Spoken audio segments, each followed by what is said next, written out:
વડોદરામાં મોંઘવારીનો ડામ, નવા વર્ષે પીએનજી સીએનજીના ભાવમાં વધારો, નાગરિકોની ચિંતા વધારી। નવા વર્ષ 2026ની શરૂઆત સાથે જ વડોદરાના શહેરીજનો પર મોંઘવારીનો વધુ એક આઘાત પડ્યો છે।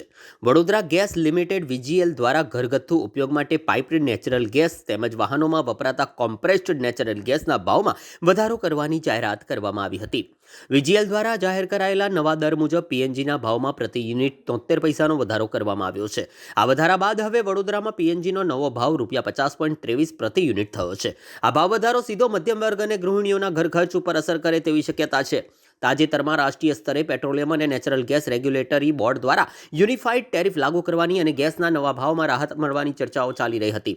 તેવા સમયે વડોદરા જેવા શહેરમાં સ્થાનિક સ્તરે પીએનજીના ભાવમાં વધારો થતાં ગ્રાહકોમાં નારાજગી અને અસંતોષ જોવા મળી રહ્યો છે।